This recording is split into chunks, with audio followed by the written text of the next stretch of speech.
Ok. Alors on y va? Optique géométrique. Donc on avait fait de façon très parcellaire des bouts de cours, et puis on s'était lancé dans des exos. Donc je ne sais pas si vous voulez qu'on revienne un peu plus sur des éléments de cours, ou si on les fera peut-être au fur et à mesure quand on rencontrera des problèmes, parce que je me suis aperçu par exemple qu'on a fait les formules de conjugaison avec origine au sommet ou au centre de la lentille, mais pas avec origine au foyer, qui est une autre possibilité. C'est des choses qui est bon de connaître, mais peut-être on le verra au cours des exos. Donc on avait démarré un exo du bac sur le télescope de Newton. Donc, vous avez tous l'énoncé. On va reprendre rapidement. Je crois qu'on avait fait que la première question. Donc, on a un miroir sphérique.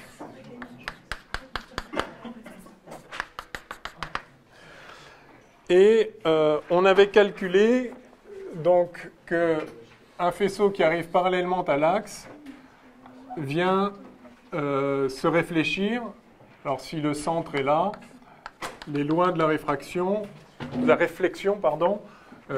qui dit que l'angle de réflexion est égal à l'angle d'incidence, enfin au signe près, montre qu'en fait ce rayon converge au point qui est par définition le foyer, hein, le point de convergence pour un faisceau parallèle à l'axe, qui se trouve à la moitié entre le sommet et le centre. Donc ça, on avait vu ça, il suffit de l'écrire.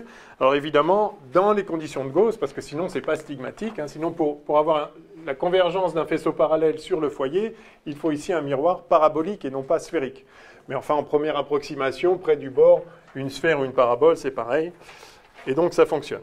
Donc ça, c'était le premier point. Et puis ensuite, on nous avait demandé à quel endroit se forme l'image de Mars. Alors, oui, l'idée, c'est que Mars est à l'infini, mais a quand même une certaine taille angulaire apparente. Donc, il y a des faisceaux qui viennent parallèlement à l'axe, puis il y a des faisceaux qui viennent en faisceaux parallèles, mais pas parallèlement à l'axe. C'est-à-dire parallèles entre eux, mais venant d'une autre direction. Et donc, alors voilà, l'idée, c'est que ça va converger sur ce qu'on appelle un foyer secondaire, c'est-à-dire dans le plan focal, mais à un autre endroit. Et la question, c'est où? Eh bien, à l'endroit qu'on obtient pour le faisceau, pour le rayon qui n'est pas dévié. Et en l'occurrence, on sait que le rayon qui passe par le centre est un rayon radial et donc se réfléchit en revenant sur lui-même, puisqu'on a un miroir sphérique. Hein, donc, la réflexion radiale sur un miroir sphérique, elle est radiale. Donc, ce rayon-là n'est pas dévié, enfin, se réfléchit sur lui-même. Et donc, voici le point de convergence. Le point de convergence, donc, alors, B, il y a des lettres pour ça ou... C'est A1, B1, hein, c'est ça. Donc, A1 est ici. Enfin, A1, je vais le mettre en... Alors, on va prendre le faisceau rouge. C'est celui qui arrive, disons, du bas de Mars. Celui-là se réfléchit en A1. Et puis, B1, c'est ce qui arrive du haut de Mars. Donc, B1 est par là, à l'infini. Et A1 est par là, à l'infini. Voilà, donc on a une image secondaire qui se forme dans le plan focal image, équivaut donc voilà à un B1 comme ça. Alors je crois qu'on avait juste fait ça en fait. Hein. Alors sur la figure 1, donc vous avez tout sur papier millimétré pour le faire proprement. Sur la figure 1, positionnez le sommet S, le centre C, le foyer F1, donc au milieu du centre, en respectant l'échelle, ok, blablabla. Construire sur la figure l'image A1 B1 de la planète Mars. Bon, on vient de le faire ici. Donc on passe à la question 2. Alors le miroir secondaire, ça c'est le principe du télescope de Newton, c'est que maintenant on va placer un miroir secondaire quelque part ici, de façon à ce que les rayons se réfléchissent et qu'on puisse observer par là. On peut mettre l'œil par là.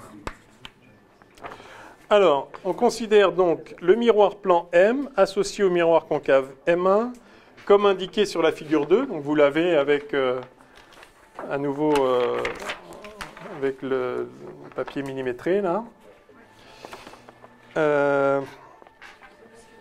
Donc l'image A2B2 donnée par ce miroir plan est notée sur le schéma de cette figure 2.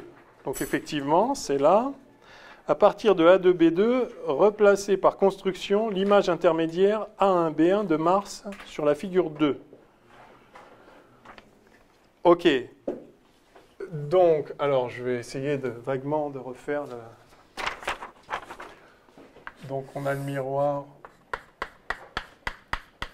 concave qu'on représente comme ceci, avec juste... On le fait plan et on indique qu'il est concave comme ça. S'il était convexe, ce serait comme ça. OK. Donc on a l'axe. On a une ligne verticale ici avec le miroir secondaire M. Celui-là, c'est M1. Voilà. Oups. Et donc, on nous met sur cet axe-là A2, B2, quelque part comme ça.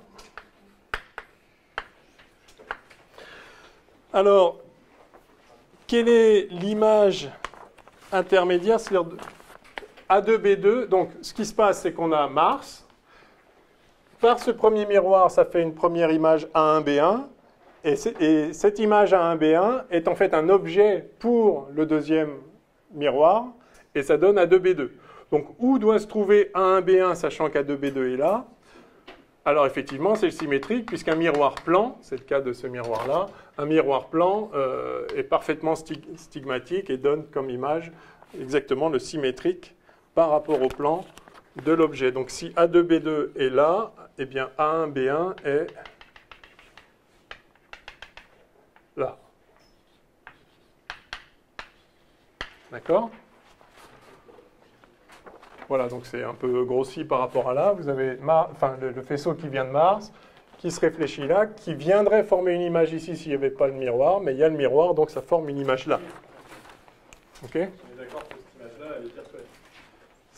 Celle-là, du coup, elle n'y est pas. Voilà, c'est ça. C'est un objet virtuel pour ce miroir-là. Et cette image-là est réelle. Donc A1B1, d'ailleurs c'est une question, quel rôle joue l'image intermédiaire A1B1 pour le miroir plan M? Eh bien cette image joue le rôle d'objet, en l'occurrence d'objet virtuel d'ailleurs, mais voilà, ça joue le rôle d'objet pour ce miroir. Et donc la troisième étape, c'est maintenant de mettre un oculaire. Donc ça c'est classique dans le fonctionnement des télescopes ou des lunettes. Vous formez une image. Et ensuite, vous regardez cette image à la loupe, en quelque sorte. Vous venez maintenant mettre un oculaire, c'est-à-dire mettre une lentille convergente ici, qui va permettre de former de cette image, cette image elle-même, à nouveau, va servir d'objet pour votre oculaire, et vous allez pouvoir l'observer. Et en général, on essaye de la projeter à l'infini pour que l'œil accommode pas. Vous mettez directement votre œil derrière, c'est le principe de l'oculaire, c'est pour ça que ça s'appelle oculaire. L'idée, c'est de mettre l'œil derrière. Donc ça, c'est le troisièmement. Aux deux éléments d'optique précédents, on associe une lentille convergente L, qui constitue l'oculaire, comme indiqué sur la figure 3, que vous avez aussi. Voilà, donc ici, on met une lentille.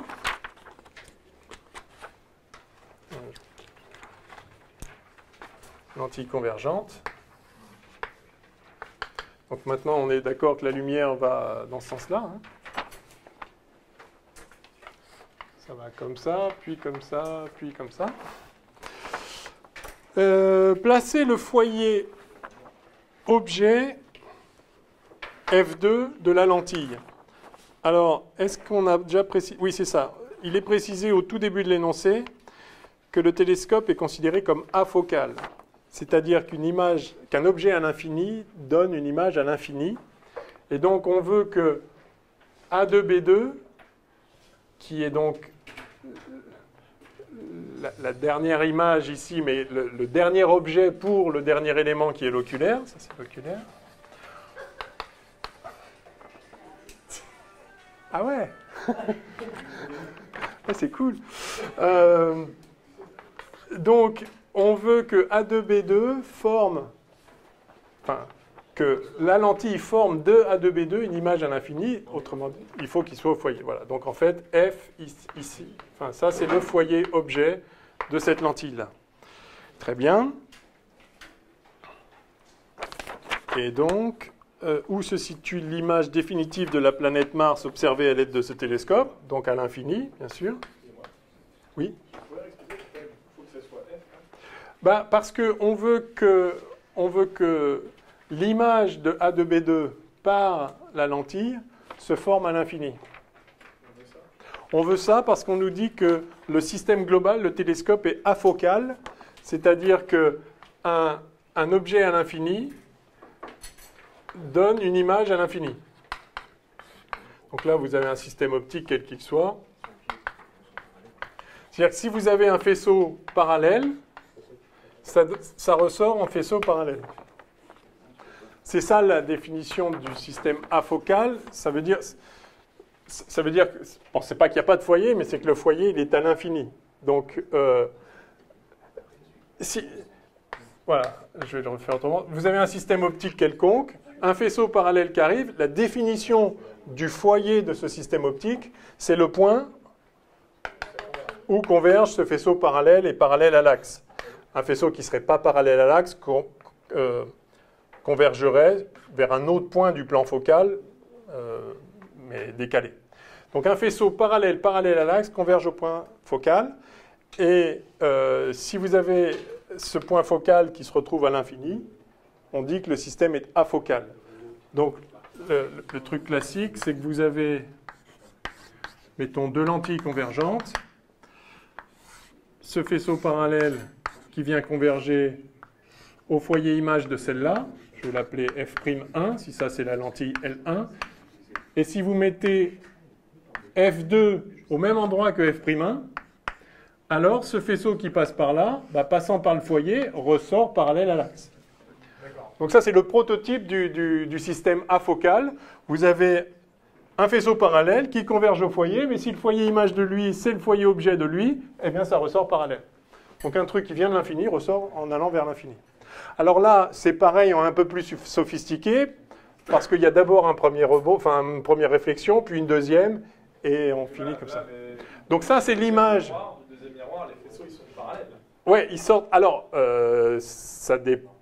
Si on ne considère pas le côté Mars, là, qui est en parallèle, tout ça. Mais c'est à la sortie de cet oculaire que ça va... Ah non. Non. Alors, traçons les rayons. Donc, le point... Traçons les rayons qui viennent du bas de Mars, mettons. Donc ça, c'est le faisceau qui vient parallèle comme ça, celui qui va aller en A1. Donc il fait quoi? Alors bon, tous ceux-là sont bloqués. Ça, c'est le problème de ces miroirs. Mais enfin, donc ils viennent là. Et tout allait converger vers A1. D'accord? Bon, alors évidemment, enfin bref, admettons que... Ah d'accord, là, ils ne sont pas parallèles. Voilà, là, ils ne sont pas parallèles puisqu'ils viennent converger sur A1. Y compris celui-là d'ailleurs. Hein. Ils viennent tous converger sur un. Mais ils ne vont pas jusqu'à 1, puisqu'entre-temps, on met un miroir. D'accord? Et du coup, là, ils convergent vers A2. Ils convergent vers un focal. Et c'est à la sortie de ça qu'ils sont parallèles. Ils convergent vers A2, et du coup, voilà. L'idée, c'est ça, c'est qu'on veut qu'ils ressortent parallèles. Servez-vous de la feuille millimétrée tranquillement quand vous aurez le temps, parce que du coup, on voit mieux. Parce que là, mon dessin n'est pas génial. Mais l'idée vraiment du système afocal, c'est ça. Vous avez un faisceau parallèle qui rentre dans la boîte noire optique et ça ressort parallèle. Donc là, en l'occurrence, pour que ça ressorte parallèle, il faut effectivement que l'image formée par ce qu'il y a avant soit au foyer objet de l'oculaire. OK.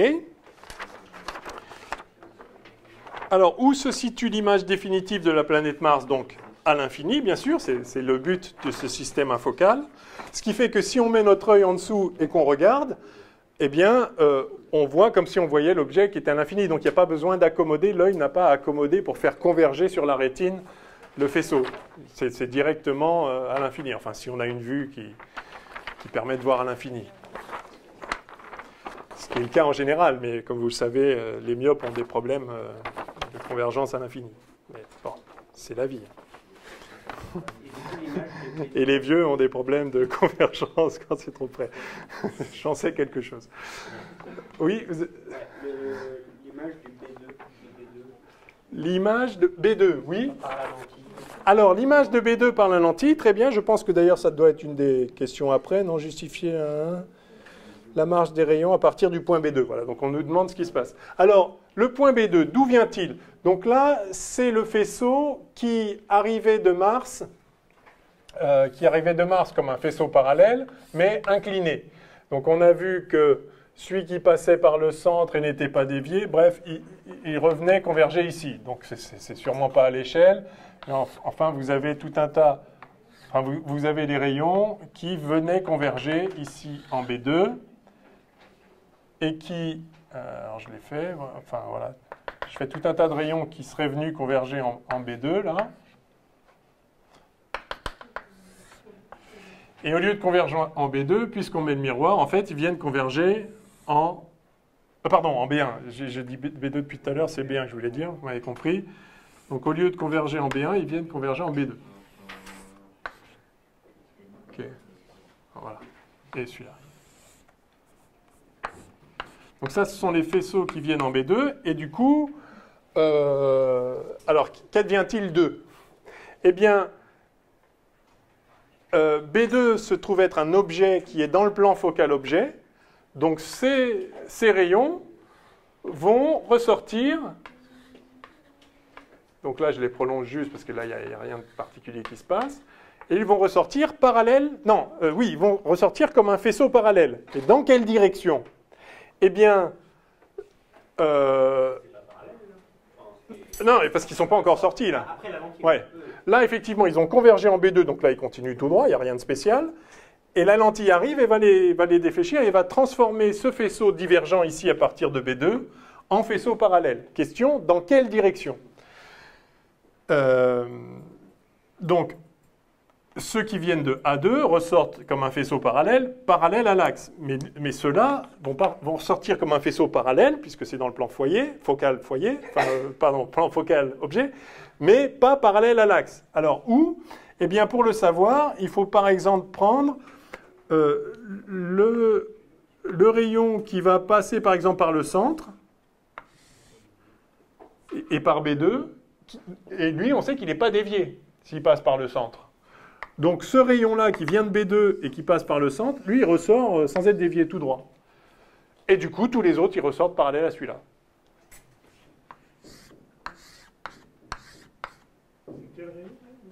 J'ai fait ce rayon-là, je vais le mettre en violet. Voilà, celui qui passe par le centre, hein, donc là, on ne voit plus très bien, mais là, il y a l'axe optique. Voilà. Ce rayon-là n'est pas dévié, et donc tous les autres ressortent pareil, enfin parallèles. Un autre rayon qu'on aurait pu prendre, c'est le rayon qui vient de B2 et qui est parallèle à l'axe du côté objet. S'il est parallèle à l'axe, il ressort par le foyer image de cette lentille. Et le foyer image, il est là. Et donc, ce faisceau-là va ressortir. Voilà, bon, ça marche à peu près. Bon, quand c'est bien fait, ça marche parfaitement. D'accord ? Donc, le point clé, c'est que si vous avez... Je vais refaire la figure mieux ici.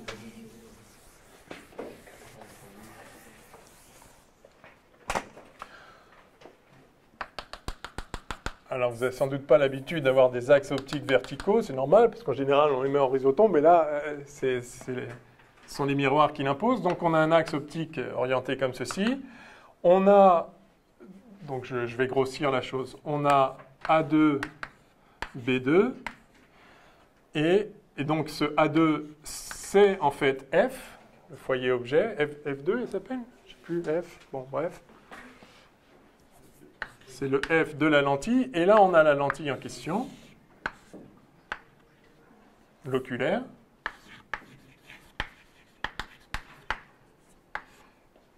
Et donc, ça, c'est l'objet intermédiaire. Donc, il y a des rayons qui arrivent là, peu importe. En tout cas, ce qui émane de ce point B2, il y a tout un faisceau qui émane de ce point B2, avec plein de rayons. Parmi tous ces rayons, il y en a deux que je sais tracer très facilement. Celui qui est parallèle à l'axe, je vais le mettre en violet. Non, je vais le mettre en vert. Celui-là, je sais qu'il ressort par le foyer image. Donc voilà. Et puis l'autre que je sais tracer parfaitement, c'est celui qui passe par le centre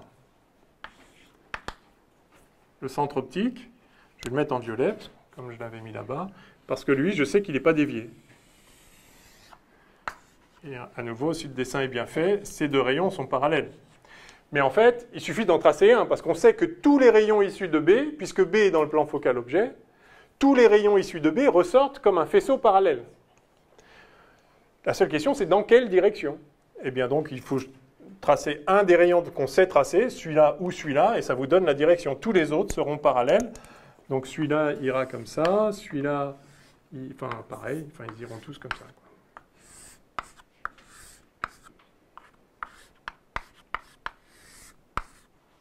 OK?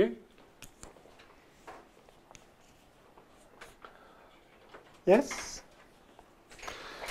Bien, alors, justifier les réponses, bon, on l'a fait. Et donc maintenant, la question du grossissement apparaît. Le grossissement maximum du télescope, noté grand G, correspond au quotient de la distance focale de l'objectif, f'1. Donc, c'est ça, là. Donc, ouais, enfin, cette distance-là. Ah non, pardon, l'objectif, c'était le premier. La distance focale de l'objectif, donc c'était les miroirs. En fait, le premier miroir. Par la distance focale de l'oculaire f'2, donc celui-là. À partir des données de la fiche technique du télescope, calculer la distance f'2 de l'oculaire. Bon, alors là, ils nous ont pris pour des débiles. En même temps, c'est le bac, hein, donc on nous donne le grossissement.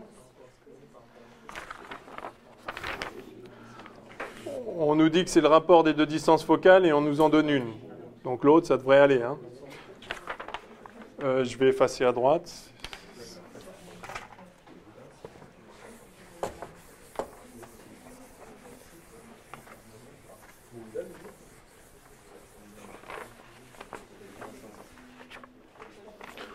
Bon, ça aurait été préférable qu'ils nous demandent de démontrer que ça s'écrit comme ça, le grossissement, mais on va le vérifier ensemble.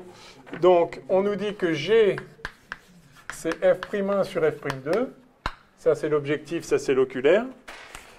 Et on nous dit que l'objectif a une focale, donc f'1 de 800 mm. Et on nous dit que G, le grossissement maxi, là, théorique, G, c'est 325. G étant sans dimension. Donc si on n'est pas trop débile, on va trouver f'2. Hein. Donc c'était ça la question. Donc c'est f'1 sur G. Et donc 800 sur 325, ça fait 2,6, 5, 7, 8, 2,8. 2,8. C'est ça?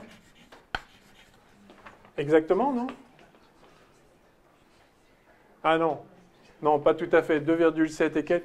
Oui, il y a bien une calculette qui traîne. 2,7 quelque chose.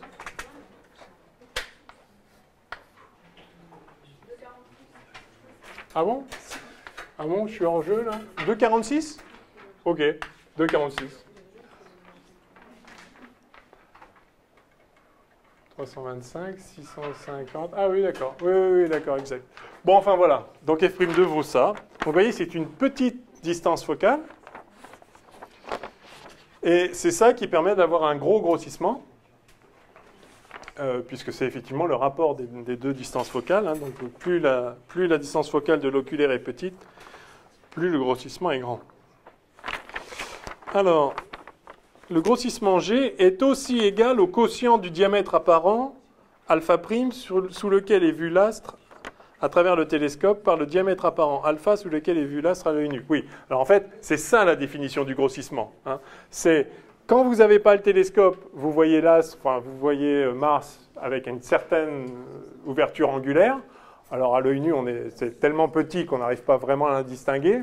On arrive quand même à repérer que c'est pas un astre, c'est pas une étoile, enfin c'est pas ponctuel, mais parce que ça scintille moins, mais on n'est pas capable de le résoudre à l'œil nu. En tout cas, il y a une certaine ouverture angulaire à l'œil nu, dont la tangente est donnée par la taille de Mars divisée par la distance. Hein. C'est aussi simple que ça. Mars a une certaine taille, elle a une certaine distance, donc il y a un certain angle sous lequel on voit Mars à l'œil nu. Et puis, à travers l'instrument, on voit Mars sous un angle plus gros. Et du coup, on peut résoudre, l'œil peut résoudre Mars. C'est ça l'objectif du télescope. Donc, sous quel angle voit-on Mars à travers le télescope? Eh bien, sous cet angle-là. Le voilà, alpha prime. Je vous le refais en schématique comme ça. Donc, il y a le premier miroir. Ensuite, il y a le deuxième miroir, mais ça qui fait rien, qui fait juste dévier le faisceau pour pouvoir regarder en biais. Donc, vous avez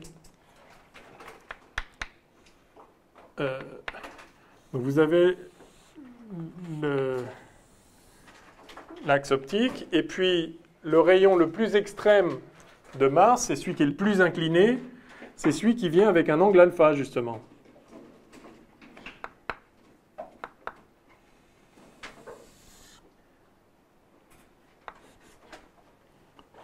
Alors, lui... ouais, j'aurais pas dû mettre le centre au même endroit. Bah, du coup, je vais pas... Voilà. Il y a des rayons qui viennent avec un angle alpha, et on a vu que ces rayons, ils se retrouvaient en B2. Donc ça, c'est A2. Et ça, c'est B2. Donc ceux-là, ils se débrouillent, ils se retrouvent là.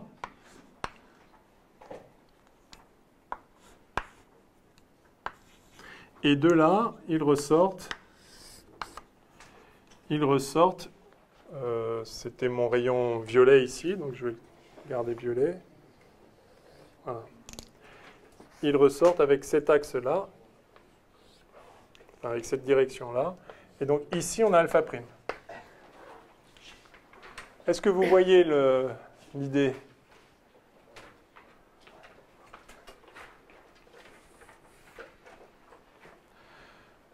D'accord ? Un rayon qui vient du haut de Mars, qui serait vu, s'il n'y avait pas le télescope, on le voit sous un angle alpha, hein, donc entre 0 et alpha, ça c'est la taille angulaire de Mars, vue sans l'instrument. Donc la taille angulaire apparente, enfin, taille angulaire à l'œil nu, enfin au réel,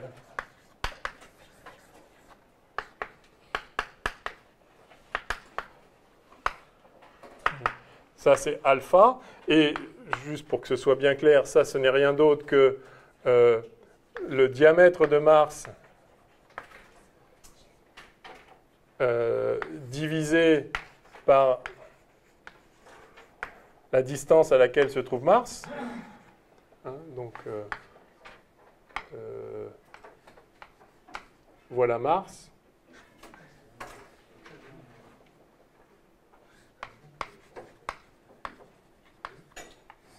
Et ça, c'est L Mars. D'accord ? Donc, de là, on voit Mars avec un angle. Alors, en fait, arc tangente de ça, hein, mais c'est tellement petit que soyons précis. Voilà. La taille angulaire de Mars. Arc tangente de ce truc-là. Enfin, c'est tellement petit que l'arc tangente ou l'angle, c'est la même chose. OK ?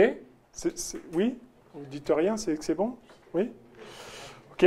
Donc ça, c'est la taille angulaire sous laquelle on verrait Mars s'il n'y avait pas l'instrument. Mais à travers l'instrument, ben, entre le rayon du bas et le rayon du haut, on voit un angle alpha prime.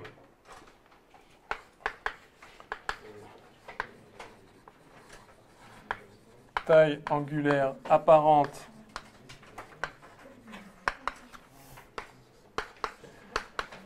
à travers le télescope, eh bien c'est alpha prime, cet angle-là. Donc en fait, c'est l'angle, enfin, c'est cet angle-là, et combien ça vaut cet angle-là? Bah, sa tangente vaut ça sur ça. OK? Bon, alors, on reste avec des angles petits, donc sa tangente et l'angle, c'est pareil. Donc on a alpha prime qui vaut A2B2, valeur absolue, divisé par A2O2, c'est-à-dire F'2, la distance focale. Je ne sais pas si on voit bien, là, il y a des traits un peu partout. Là. D'accord?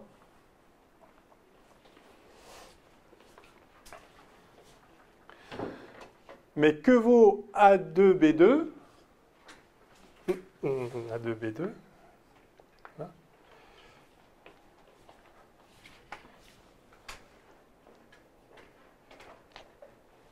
Que vaut A2B2?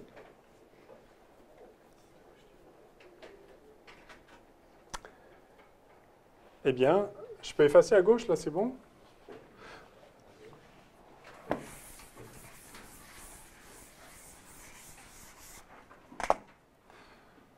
Vous aviez donc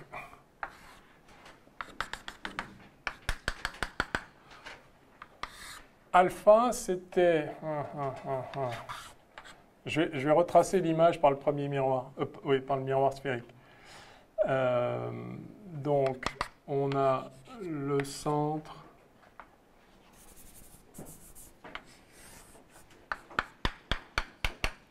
Le foyer au milieu, vous vous rappelez. Et donc, on a des rayons qui viennent parallèlement à l'axe.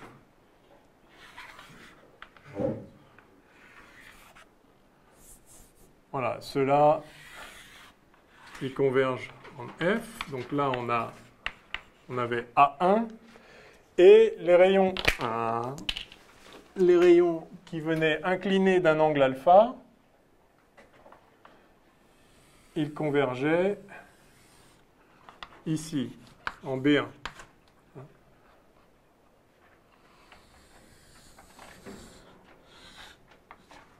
Bref, tous venaient converger en B1. Alors après, on a mis un autre miroir qui a transformé A1B1 en A2B2, mais peu importe. La taille de A2B2 et la taille A2B2 et la taille A1B1 est la même. On est d'accord? C'est juste un miroir plan, ça donne juste l'image symétrique. Donc A2B2, c'est égal à A1B1. En valeur absolue, hein, je ne sais pas comment vous... Voilà, comme ça. Et donc A1B1 vaut quoi? Bah, ça se lie là-dessus, non? A1B1, c'est cette longueur-là. Donc c'est la même que celle-là. Ouais. Hein, si vous prenez ce rayon-là, qui est venu se réfléchir parallèlement à l'axe, hein, celui qui est passé par le foyer est ressorti parallèlement à l'axe. Donc quelle est cette taille-là? Enfin, quelle est cette taille-là? Celle-là. Et quelle est cette taille-là? Bah, sachant que vous avez ici alpha. Ben là, vous avez alpha. Et donc, vous avez cette taille-là qui vaut alpha fois la distance focale f'1. Alors, tangente alpha f'1 normalement. Mais alpha est minuscule, donc alpha f'1. Est-ce que tout le monde voit ça?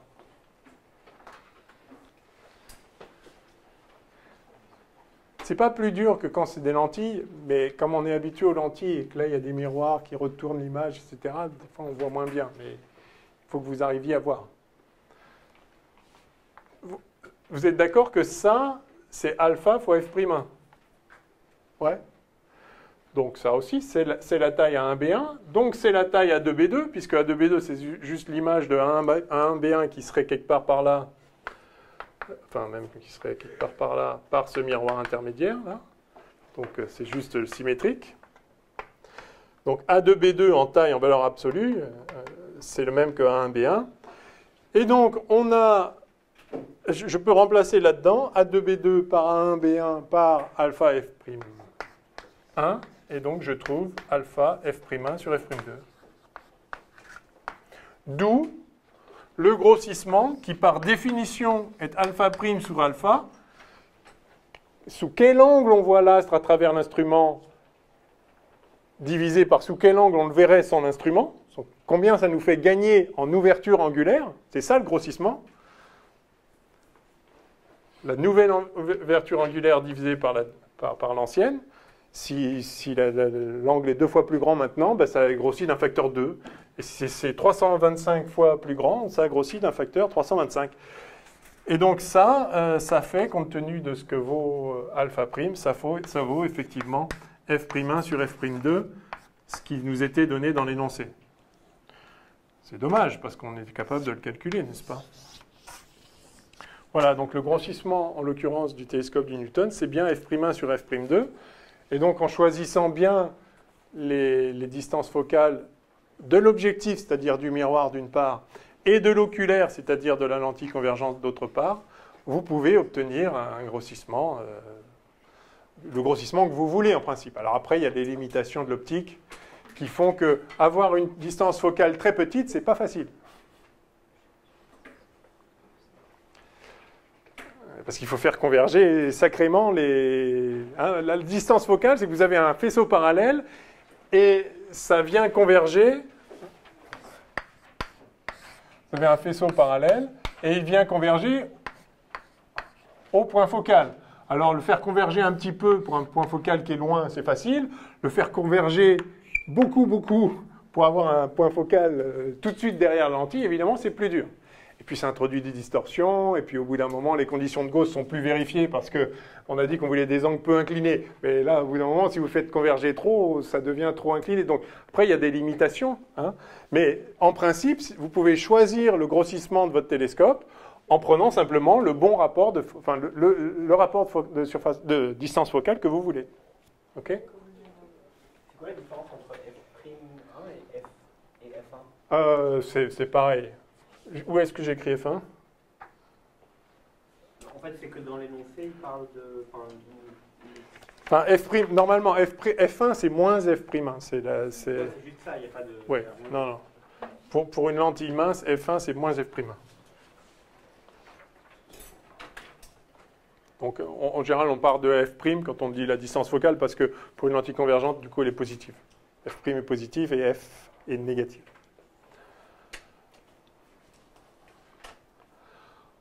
Voilà. Bon, ben, c'est plutôt sympa. On a un grossissement qui vaut ce qu'il vaut. Est-ce qu'il y a d'autres questions ? Alors, définir le diamètre apparent alpha. Bah, ça y est, je l'ai fait. Donc, c'est ça. Calculer le diamètre apparent alpha prime en degrés. Ah oui, alors là, on nous dit que pour Mars, alpha, c'est 14 secondes, soit 3,88 10-3 degrés. Donc, effectivement, c'est pas beaucoup. Alpha Mars, c'est à peu près 14 secondes d'arc.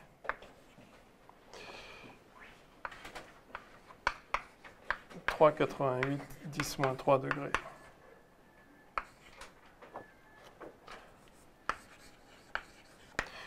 Donc, alpha prime.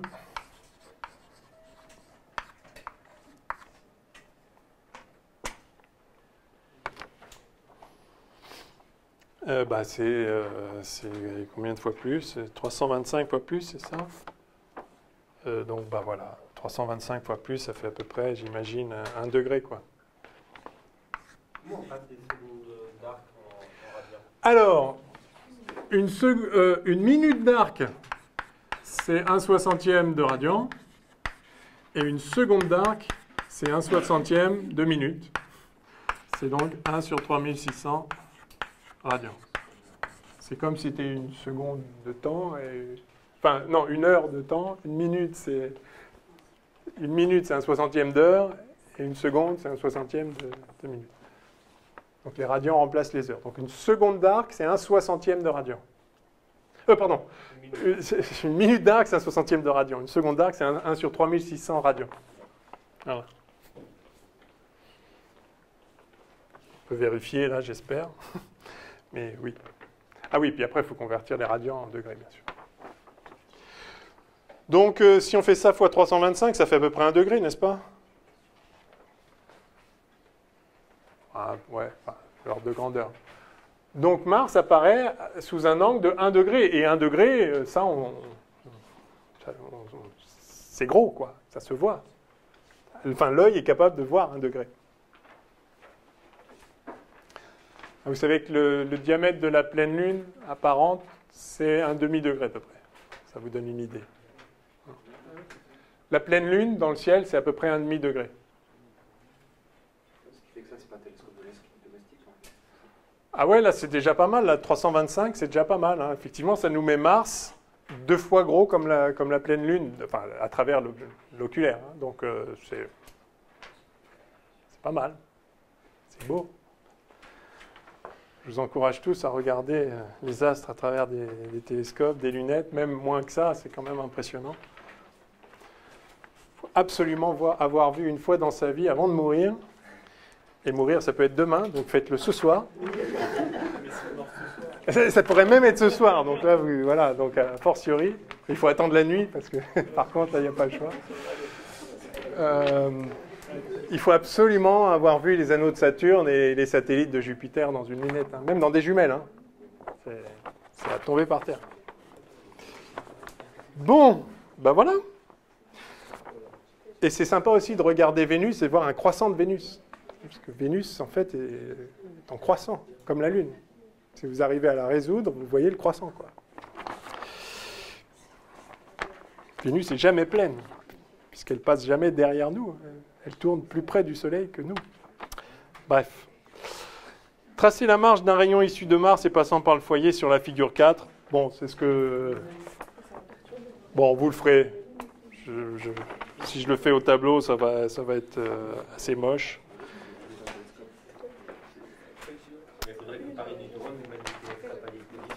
Il y en a un. Alors, à disposition, ça peut se faire. Vous contactez... c'est vrai qu'on pourrait organiser ça. Ah, mais c'est pas idiot, ça. Ça pourrait mettre quelque chose de concret.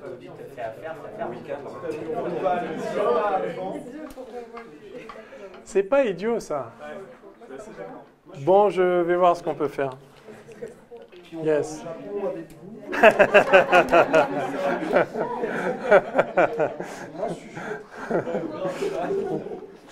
Bon, on va voir ce qu'on peut faire. Ok. C'est tout? Des questions? Non? C'est bon? Allez.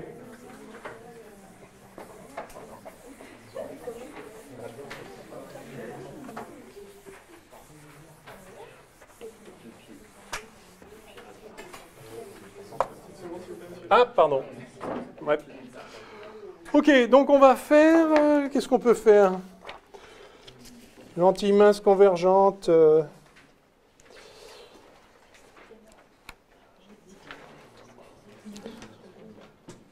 Ou on fait la lunette astronomique, mais ça va être un peu trivial, mais c'est pas grave. Allez. Ah, il y en a deux qui s'appellent pareil, là, lentille mince convergente. Ah, c'est les mêmes, oui, d'accord. Ok. J'ai fait un copier-coller. Bon, d'accord. On le fait peut-être quand même, alors. S'il y est 2 fois, c'est que c'est peut-être bien. Allez. On va faire l'exercice 5. Je peux effacer, là, maintenant, c'est bon? Oui. Yep.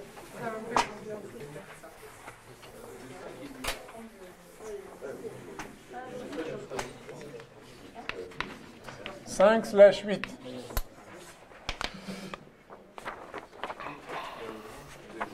Ce sont 2 nombres de Fibonacci, vous l'aurez noté. Alors, premièrement, on considère une lentille mince convergente, définir la notion de foyer image, distance focale par une telle lentille. Ok, ça on connaît. Deuxièmement, faire un schéma représentant la lentille, l'axe optique et les foyers et donnant par exemple un tracé de rayon montrant la formation d'une image A'B' à partir d'un objet AB perpendiculaire. Bon, on l'a fait 200 fois, enfin on l'a fait une fois, mais vous l'avez fait 200 fois. F', hein. Notez bien, la distance focale objet et image sont identiques.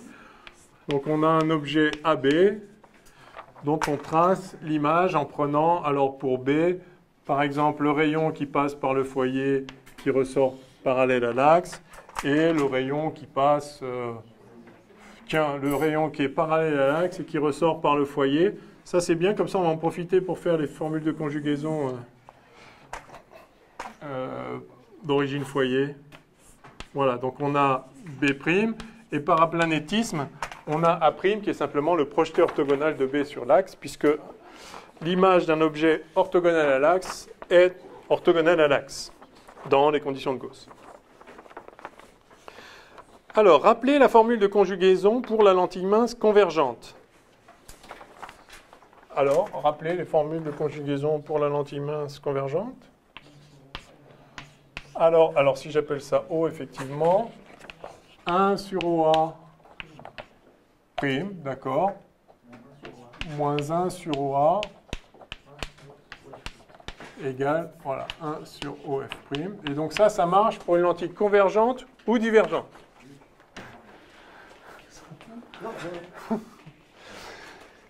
Et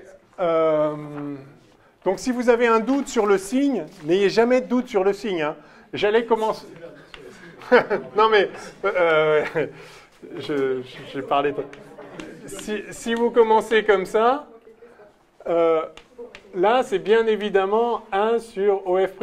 Le point clé, c'est que vous voyez que si A est à l'infini, A' c'est F'.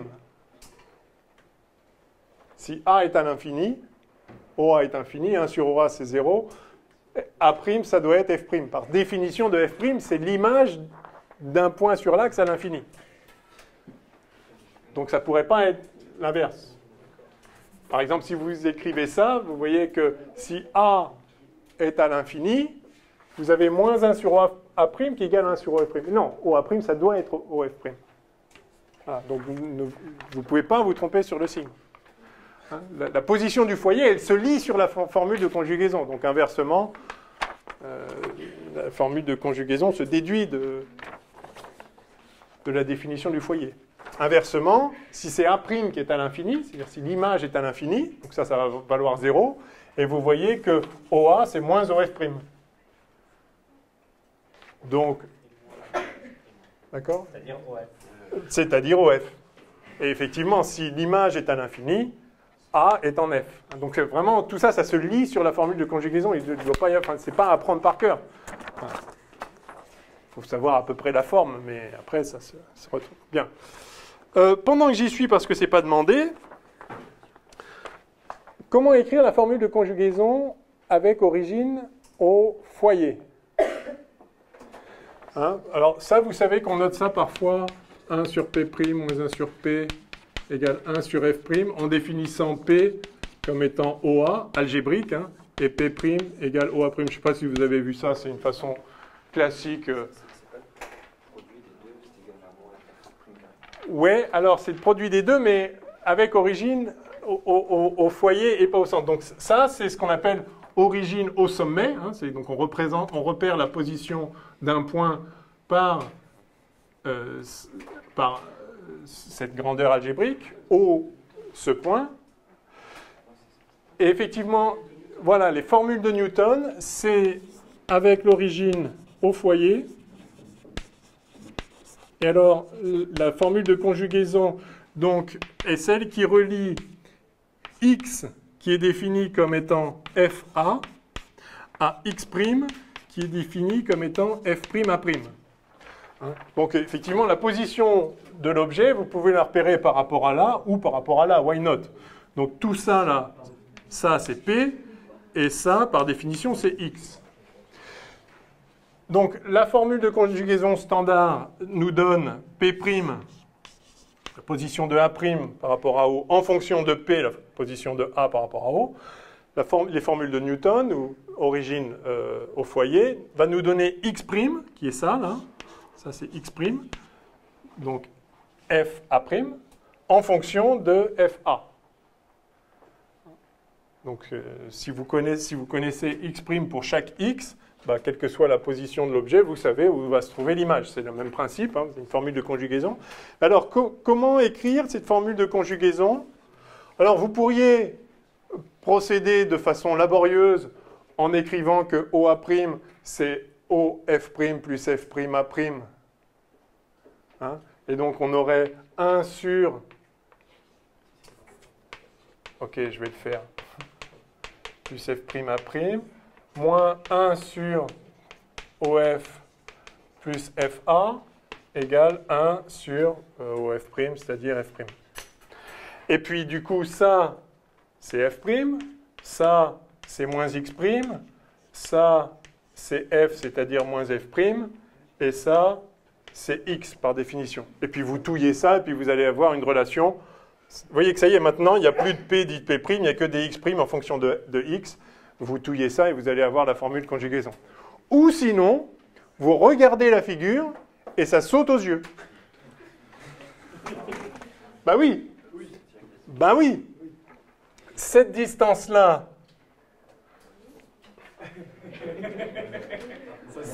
bah, ça saute aux yeux. Si, c'est Thalès. C'est Thalès. Ça, il y a ce triangle-là. Mais oui. Mais oui. Mais oui. Regardez. Cette longueur-là, voilà. Ça, là, c'est... Attendez. Non, mais là, c'est de la triche. Non. Ça saute, je vous dis que ça saute aux yeux. Attendez.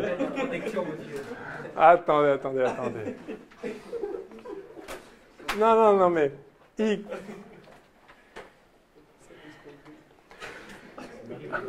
Oui, ça. Ouais, on va le faire en deux temps. Ce qui saute vraiment aux yeux, c'est le grandissement. A', B' sur AB. Ça sur ça. Ça, c'est ça. Ça, c'est ça. On est d'accord. A', B' sur AB, c'est donc égal à ça sur ça. Ça saute aux yeux si vous avez tracé le rayon qui n'est pas dévié. Yes. Non. Non.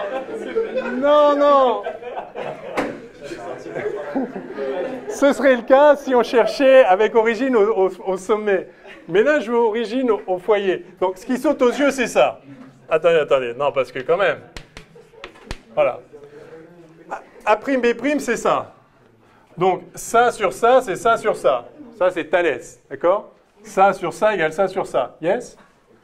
A', B' sur AB égale FO sur FA. Ça va? OK? Donc, donc ça, c'est... OK, donc ça, c'est ce qu'on appelle le grandissement. A', B' sur AB. Et donc, ça, c'est moins F sur X. Yes? Ça saute aux yeux. Là, on est d'accord. FO, c'est moins OF. Donc, c'est la définition de la distance focale de l'objet. Donc, le grandissement, c'est moins F sur X. Mais, c'est aussi... Donc, j'ai dit que c'était ça sur ça. J'ai dit c'est ça sur ça, mais c'est aussi ça sur ça. Enfin, ça sur ça. Et là, on a AB aussi. Donc maintenant, ça sur ça, ça vaut quoi? Le même grandissement. A', B' sur AB. C'est égal à ça sur ça. D'accord? Thalès là-dedans. Ça sur ça, c'est ça sur ça. Yes? Donc c'est FA sur... Enfin, FA', pardon, sur FO. Yes? Ça sur ça, c'est ça sur ça. Donc ça, c'est X'. Attendez, c'est un F' ici. Sur moins F'. Yes? Ben voilà. Donc, moins F sur X égale moins X' sur F'. Et donc, XX' égale FF'. C'est QFD. Donc ça saute aux yeux. Ça saute aux yeux. Et après, je suis d'accord, il faut les combiner. D'accord.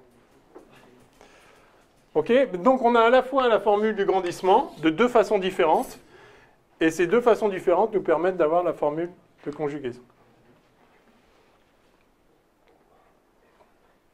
Alors maintenant, on va faire ce que vous disiez, c'est-à-dire tracer le rayon du centre, et on va voir la formule du grandissement avec origine, non pas au foyer, mais au centre.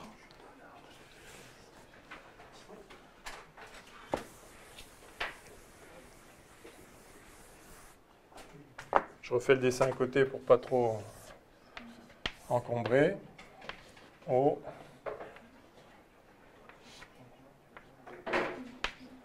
F. F'. A. B.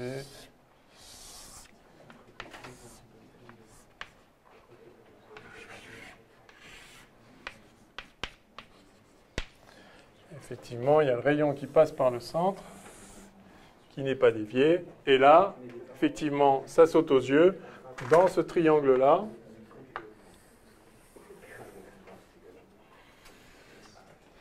on voit que ça sur ça, donc à nouveau le grandissement, G, A'B' sur AB, ça sur ça, c'est ça sur ça. Thalès, le même Thalès. Donc ça fait OA' sur OA. C'est-à-dire P' sur P avec les notations habituelles. OK? Voilà. Alors ça, c'est ce qu'on appelle le grandissement, ou, pour être très explicite, le grandissement transversal. Donc c'est vraiment le rapport de taille entre l'objet et l'image. Enfin, l'image et l'objet.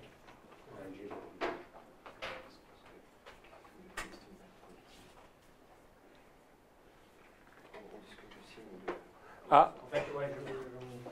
Alors, dans le premier triangle, ça, c'est celui-là ou l'autre? Celui-là. Donc celui-là, c'est... donc celui-là, c'est celui-là qu'on avait pris. Ouais. Donc c'est dans le triangle bleu, là, on a ça sur ça qui vaut ça sur ça.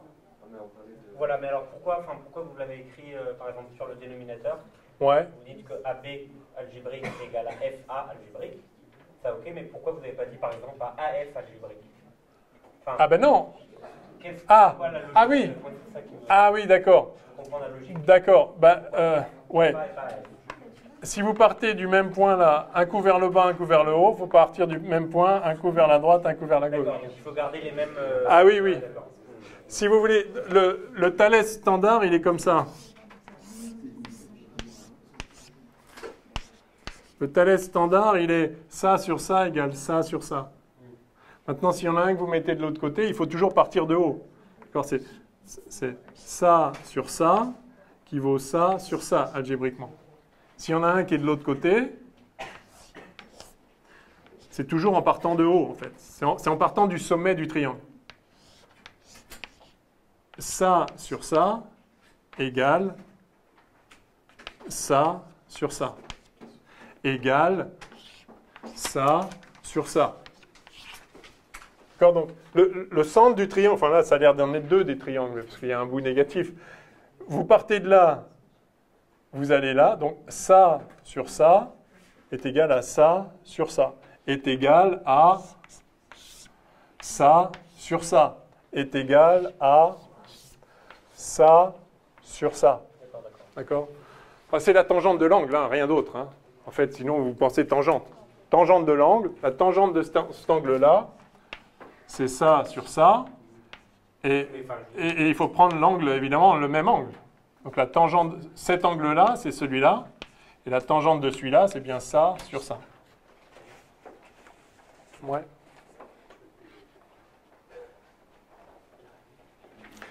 Bon. Donc voilà les formules de conjugaison. Au passage, on a vu celle de Newton, donc avec origine au foyer. Donc il y a des cas où c'est plus simple. Bon. Mais vraiment, quand je dis ça saute aux yeux, c'est vrai. C'est-à-dire, enfin, ça saute aux yeux. Et une fois qu'on a les deux, ben, on retrouve la formule de conjugaison. Alors, c'était l'exercice 5. On donne les informations suivantes. Dans une certaine configuration, la lentille donne d'un objet une image sur un écran agrandie 2 fois. Alors agrandi 2 fois, ça peut être moins 2 fois. Voilà, c'est-à-dire c'est la taille en valeur absolue. Je vais refaire le dessin parce que sinon on va...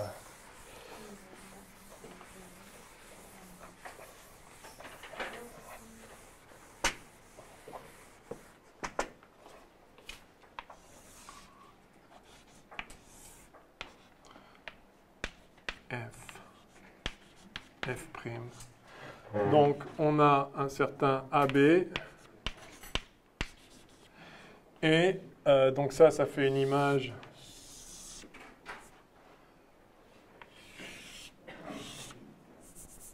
Ouais, alors là, c'est pas le cas.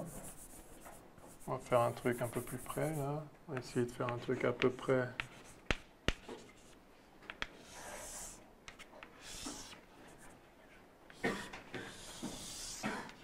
Voilà. Ça vous va, ça? Je mets l'écran ici.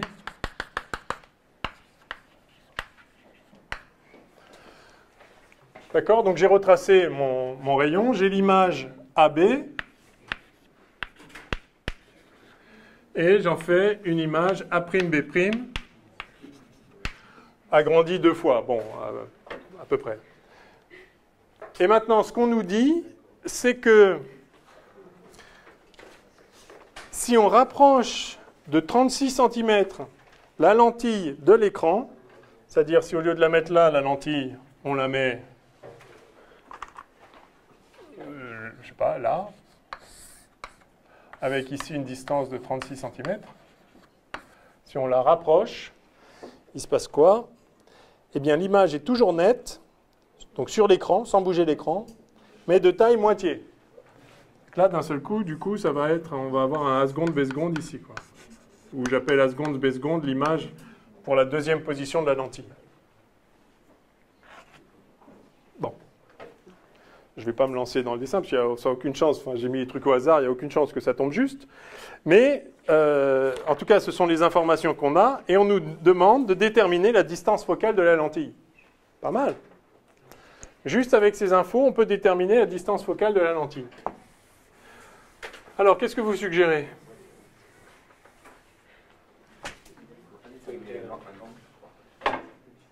Pardon? L'angle, ici? En fait, c'était pour lier l'angle, pour lier AB à la distance focale et faire le rapport. Il fallait faire AB sur AB qui est égal à...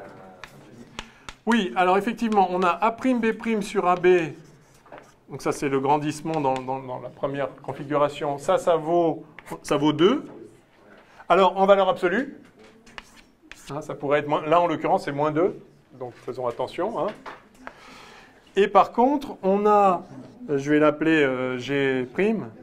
Enfin, ça, je vais appeler G1, première position. G2, donc là, on a A seconde, B seconde sur AB, valeur absolue, qui vaut cette fois 1,5. C'est peut-être moins 1,5, c'est peut-être... Bon, en tout cas, voilà. Donc ça, ce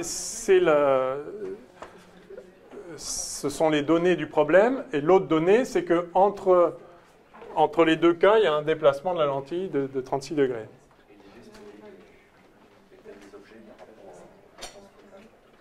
Oui, alors c'est ça, ça va être de relier la taille des objets aux distances focales, et donc là, on va appliquer les formules de conjugaison, par exemple.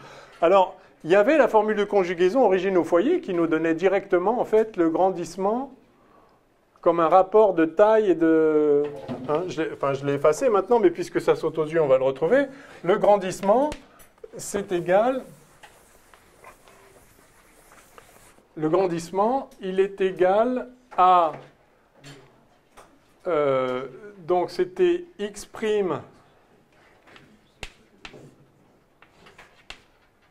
sur moins f', et aussi moins x sur f. Moins f sur x. Alors, non, attendez, ça va être l'inverse. A'B' sur AB. Non, c'est f' sur x'.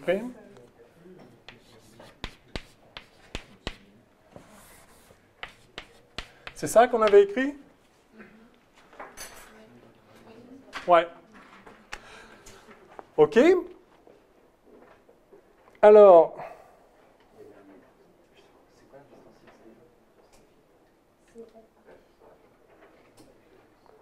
je ne sais pas si c'est la meilleure façon, mais peut-être, ouais. Oui? Ouais. C'est utiliser la méthode expérimentale de Bessel.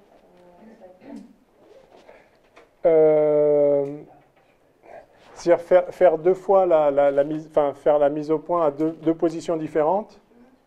Oui, alors ça marche. Ça marche, sauf que là, on est dans un cas particulier où on nous donne le grandissement. Dans la formule de Bessel, on ne nous donne pas le grandissement. Peu importe le grandissement. C'est une autre façon. On le fera à Bessel, parce que ça vaut le coup que vous le connaissiez par ailleurs. Mais là, c'est un peu différent. Enfin, si toutefois, je comprends bien, je me souviens bien de ce que c'est que Bessel.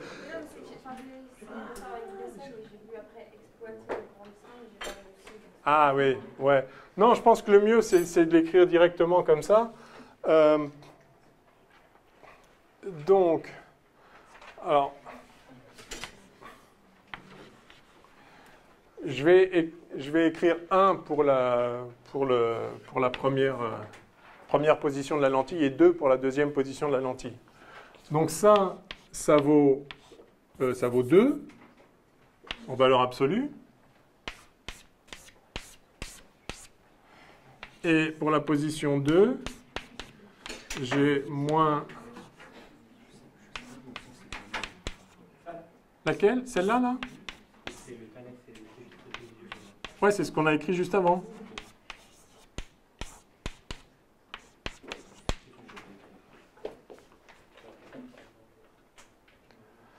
Alors, le seul truc, là, c'est que f... Donc, on a ces deux relations.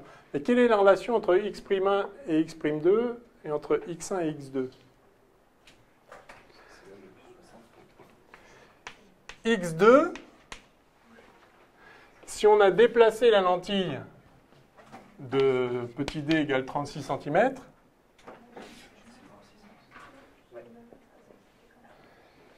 x2, c'est x1, alors toujours on va mettre des valeurs absolues, plus d. Vous êtes d'accord avec ça?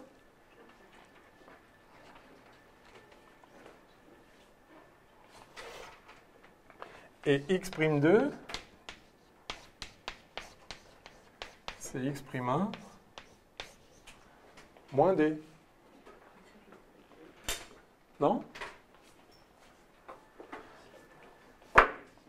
Ça marcherait aussi avec les p, hein, soit dit en passant. Ça c'est x1.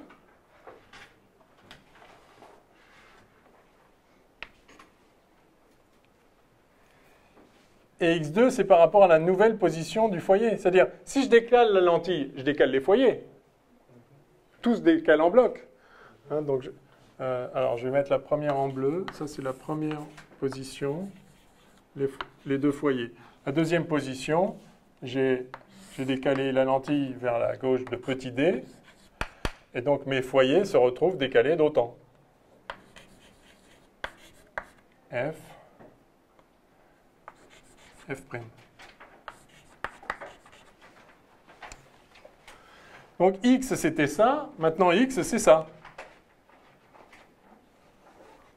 C'est de f à l'objet, et maintenant c'est le nouveau f de f à l'objet.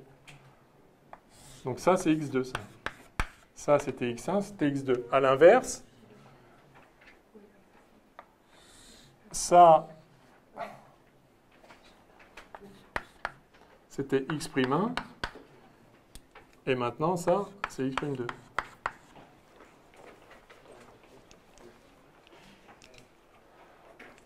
Si vous voulez, après on le fera avec origine au centre, ça marche tout aussi bien. Non? Je n'arrive pas à savoir si vous voyez ou pas.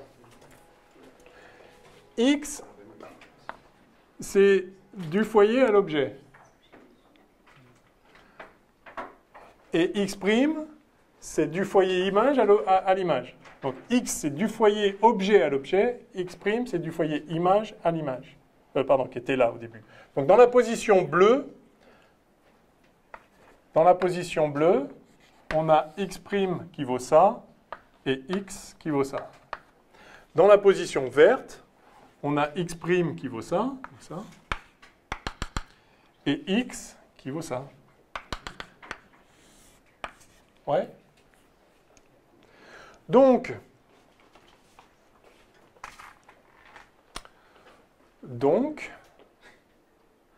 voilà, x2 c'est en valeur absolue maintenant. Hein.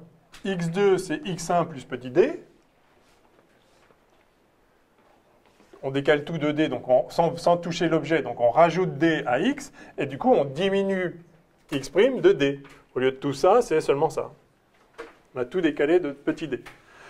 Alors, je pense que simplement en écrivant ça, maintenant, on va avoir la réponse, quoi. On a à la fois... je vais me mettre là. Donc, je fais tout en fonction de x1, x'. J'ai... Je vais utiliser, je sais pas, je vais utiliser celui-là. Donc là, j'ai x1... qui vaut 2f'. Non, c'était f, là, pardon. Enfin, c'est pareil, en valeur absolue, c'est pareil.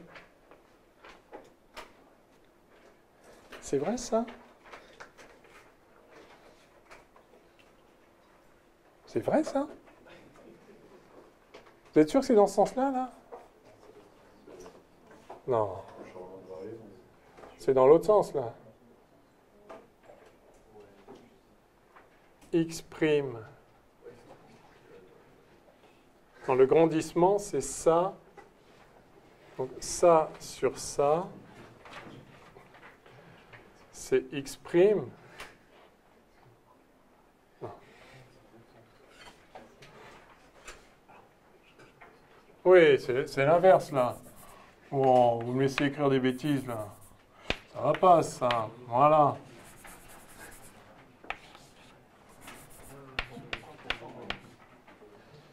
Voilà, c'est mieux ça, non?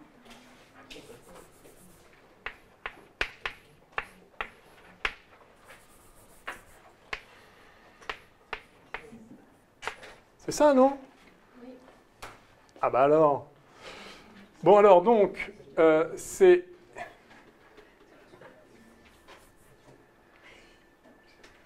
On a x1 donc qui vaut f' sur 2, et on a x2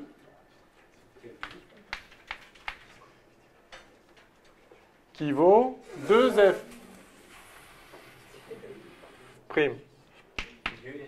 Est-ce qu'on pourrait passer repasser en FA Ah oui. Oui. Perso, les X. D'accord. Alors f' A'.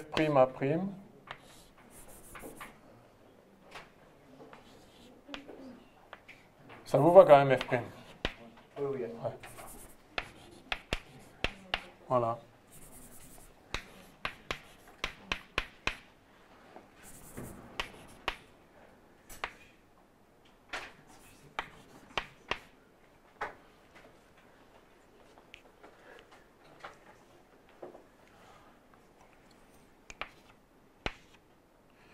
Je vais mettre F1 et F'1 pour la position dans la position 1 et F2. Voilà. OK. Voilà, donc le grandissement vaut ça, ou ça, et ça vaut 2. Ensuite, ça vaut ça, ou ça, et ça vaut 1,5. Donc je prends par exemple ça. De ça, je sors que... Alors, je vais remettre, du coup, F... Ça, c'est quoi? Donc, c'est F1A. Ça vaut F' sur 2. Et ça, c'est F2A. Là, je reprends lui, là. C'est 2F'. Sauf que maintenant, F2A, c'est A ou A'? Ah oui, A. Bon, oui, d'accord. Donc F de A, c'est F1A plus D. Voilà. Donc j'ai F' sur 2. Donc j'ai 2F' qui vaut F' sur 2 plus D. Donc j'ai 3F' qui vaut D. Non, qui vaut 2D. 4 moins 1 qui vaut 2D. Et donc j'ai F' qui vaut 2 tiers de D. Voilà. Et donc c'était combien? 36, donc ça fait 24.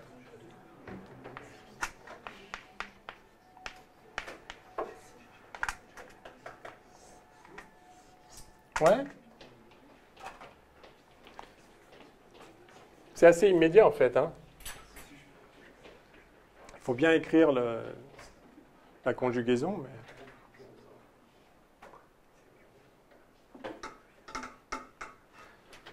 Non? Oui? Non?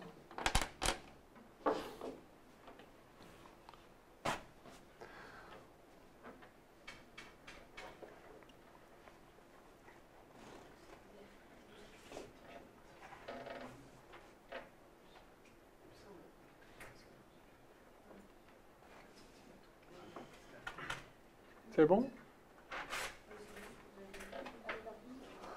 Vous voulez qu'on le fasse avec origine au sommet, peut-être?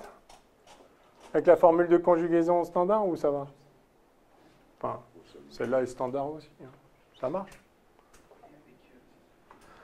Alors, en fait, quand on voit ça, on se dit qu'on aurait pu trouver le résultat tout de suite. Mais il aurait fallu quand même avoir un peu de recul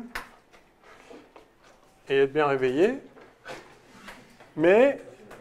Non, parce que ce que vous voyez, c'est que du coup, en fait, il y a une histoire de retour inverse ici. Le truc, c'est que si là, en déplaçant la lentille, on est passé de x2 à x1,5. Mais si on prend le système dans l'autre sens, dans la deuxième position,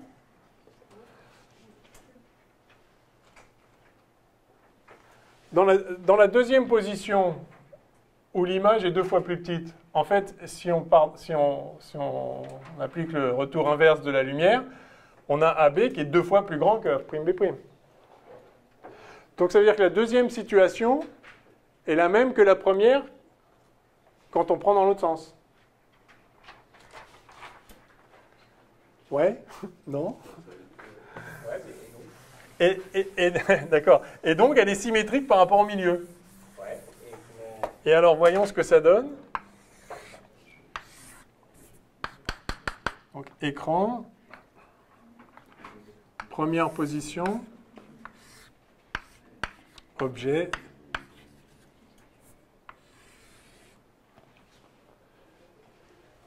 Et donc, la deuxième position... La deuxième position doit être symétrique, c'est ça le truc.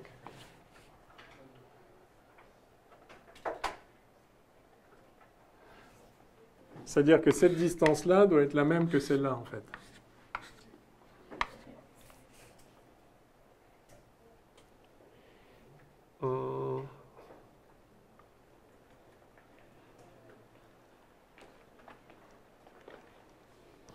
Ouais, non, ça saute pas aux yeux, en fait.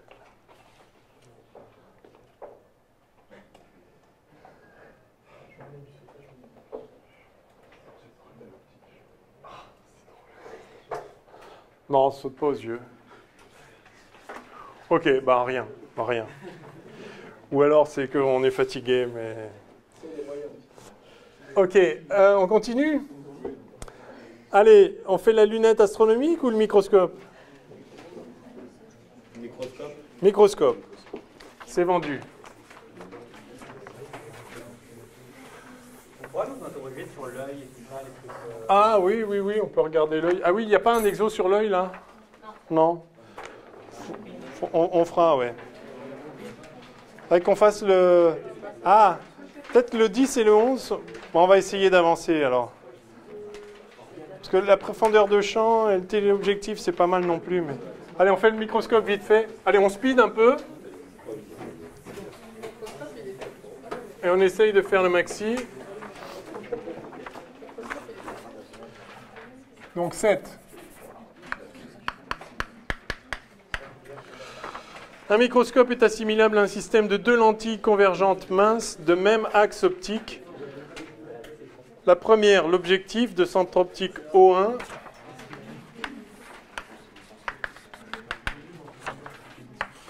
O1. À une distance focale de 10 mm. F'1. Donc là, il y a 10 mm, ok.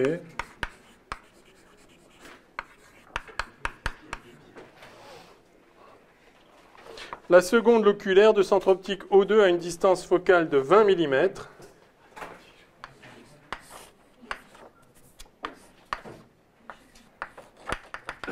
O2. Alors oui, je ne sais pas comment elles sont mises les unes par rapport aux autres, on va voir.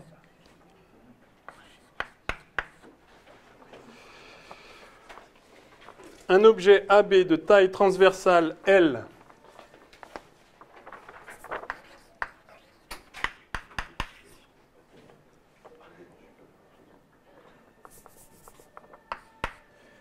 égale 100 microns est placé à 11 mm de l'objectif. Alors, sachant que ça fait 10, c'est juste après... C'est juste avant le foyer. L'objet est là. AB. Calculer les caractéristiques de l'image intermédiaire A'B' fournie par l'objectif de A. L'image de AB fournie par l'objectif. Ah, donc c'est exactement ce qu'on a vu avant, là. Donc, voilà, par exemple, ça fait un truc comme ça. Donc ça va faire une image assez grande, évidemment. C'est le but du jeu.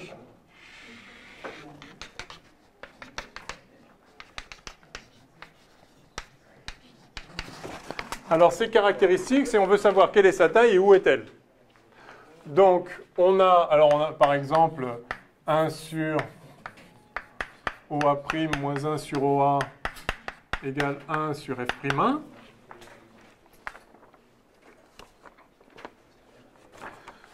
Donc ça nous dit que, alors avec O1 ici, c'est la première lentille, bien sûr. Donc on veut savoir où elle est. Donc on cherche O1A. Donc O1A, ça vaut, ça vaut F'. Non, pardon, on vaut O1A'. Donc ça fait ça.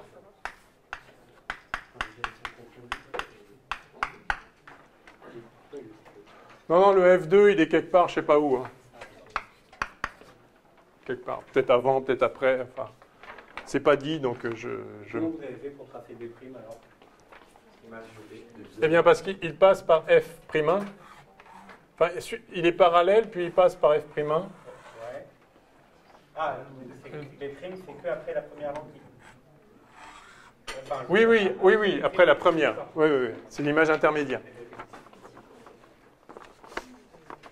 Bien. Donc, calculer les caractéristiques de l'image intermédiaire A'B'. Donc, déjà, on a sa position.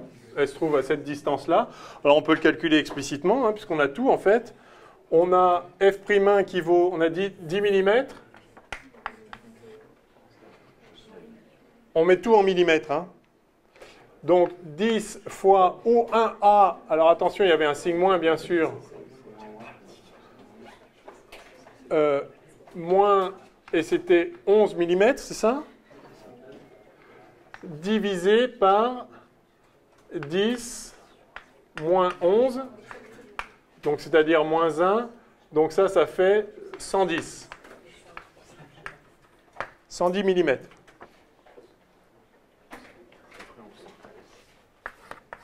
Donc effectivement, c'est loin par là, c'est ce qu'on voit à peu près ici. Quand vous avez un objet qui est très très près de la distance focale, l'image est très loin, parce que si l'objet était sur la distance focale, l'image serait carrément à l'infini. Donc quand vous êtes tout près de la distance focale, vous êtes loin derrière. Bon, ok, soit. Donc on a une image intermédiaire qui, a priori, est derrière la deuxième lentille.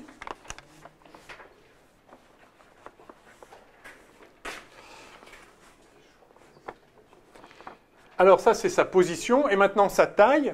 Quelle est la taille? Eh bien, la taille, on va dire A'B' sur AB. A'B' sur AB, donc ça, c'est le grandissement. Et on a vu en formule, avec la formule d'origine au sommet, on a vu que ça, c'était rien d'autre que P' sur P, en fait. Ou P sur P'. Ça sur ça, là, à nouveau, c'est Thalès qui saute aux yeux. Donc ça sur ça, c'est ça sur ça, donc c'est P' sur P. Ah, pardon. C'est-à-dire OA' sur OA. C'est ça qu'on appelle P et P'. OA' sur OA. Donc O1A' sur O1A. Voilà. Et donc O1A' sur O1A, on l'a ici, en fait, ça fait F'1 sur F'1 plus O1A.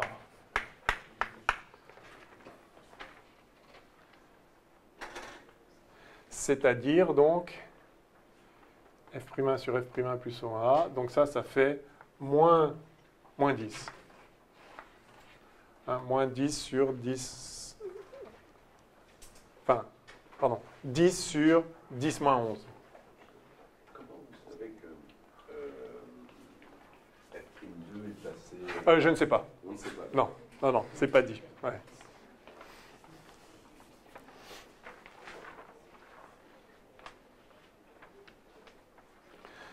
F2 peut être à gauche ou à droite, on ne sait pas. Mais on n'a pas besoin, parce qu'on va écrire directement avec les formules de conjugaison. Donc voilà, les caractéristiques de l'image intermédiaire A'B'. Elle est située à 11 cm à droite de la lentille, cette image intermédiaire. Et elle a une taille 10 fois plus grande que la taille originelle, c'est-à-dire au lieu de 100 microns, ça fait 1 mm en fait. Mais avec le signe moins, c'est-à-dire qu'elle est renversée, elle est vers le, enfin, elle est inversée par rapport à l'objet initial. Donc ça, c'est la caractéristique de l'image intermédiaire. Et maintenant, l'oculaire donne une image virtuelle A seconde B seconde. Donc l'oculaire, la deuxième lentille, va donner de cet objet une image intermédiaire, une image finale, qui va être virtuelle, donc qui va être située à gauche. Quelle doit être la distance entre O1 et O2?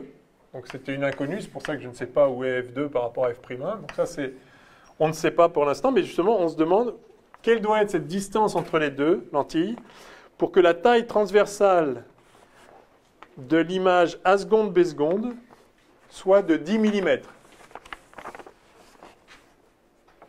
Sachant que la taille de l'image intermédiaire est de moins 1 mm, il faut que la deuxième lentille remultiplie encore par 10 la taille de l'image.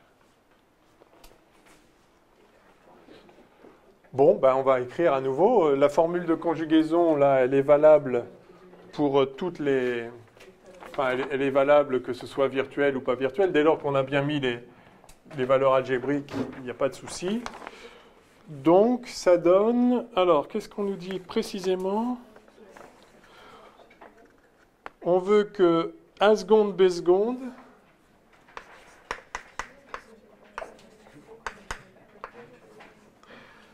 soit égal à 10 mm. Donc, on a le grandissement par la deuxième lentille, qui est A seconde, B seconde sur A', B', par définition. Ça, c'est égal à O2A' sur O2A. OK.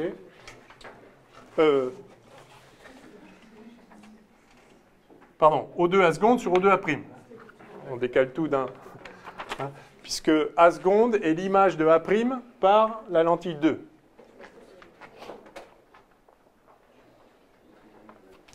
Et par ailleurs, on a toujours la formule de conjugaison de la deuxième lentille. On a 1 sur O2 A seconde moins 1 sur O2 A' qui vaut 1 sur F'2. C'est-à-dire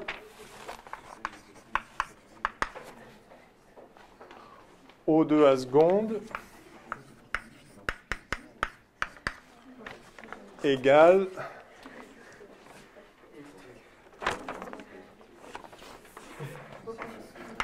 F'2 O2 A' sur F'2 plus O2 A'. Yes?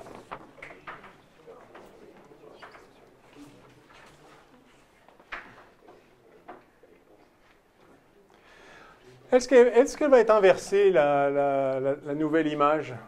Peut-être on peut tracer rapidement dans cette configuration-là. Traçons l'image finale. Donc, A'B' est un objet pour la deuxième lentille. Comment on va obtenir l'image? Alors, celui qui passe par le centre n'est pas dévié. Donc, celui qui passe par le centre, c'est celui-là. Donc, celui qui venait de là, ouais, continue, OK. Et donc, celui-là, en fait, il fait comme ça. C'est ça. Hein. Donc, voilà ce que ça va donner. Et donc là, clairement, c'est pas un bon cas pour nous. Parce que là, elle est plus petite, l'image. Et en plus, elle est réelle. Bon, soit, on a fait un dessin au hasard, avec une distance d au hasard. Donc en fait, ça ne va pas beaucoup nous aider, du coup, le dessin. Mais bon. Bon, bah, c'est pas grave. On va s'en sortir avec l'algèbre. Donc, on a ça, on est d'accord. Ça, c'est la formule de conjugaison. On a G2 qui vaut ça, et on connaît G2. G2, ça doit être exactement 10 ou moins 10, suivant si c'est retourné ou pas. Donc, sauf qu'on ne connaît pas O2A'. Mais O2A', c'est O1A' moins O2A'. Moins O1, moins O2, enfin, je vais l'écrire. O2A', c'est O1, O2, pardon, c'est O2, O1, plus O1A'. Yes? Et donc, c'est O1A' moins D.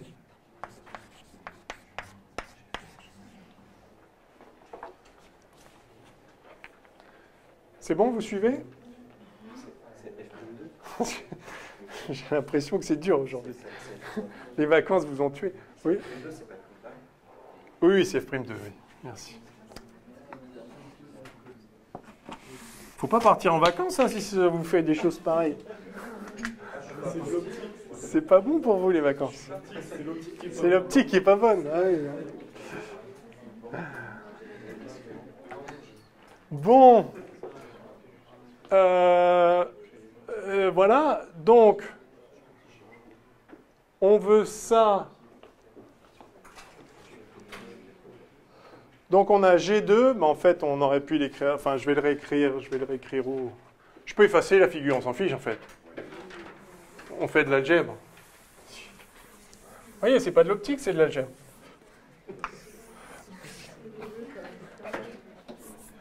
J'ai donc G2 qui est égal à ça sur ça, c'est-à-dire à ça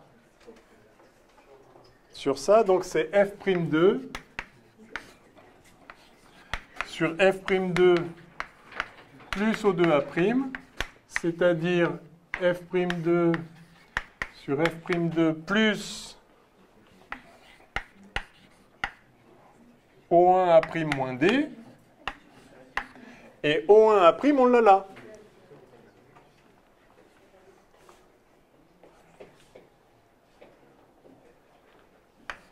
Donc c'est égal à f'2 sur f'2 plus f'1 O1A sur f'1 plus O1A moins D.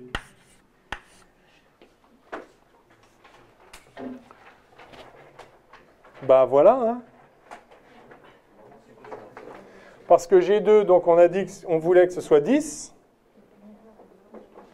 Puisqu'on veut une image 10 fois plus grande, c'est bien ça, hein.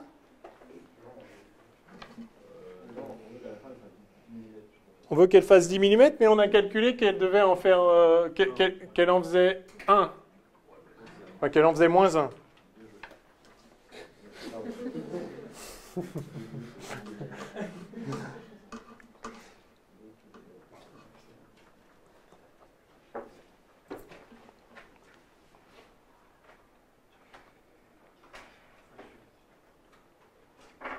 Bah voilà, voilà, c'est fini.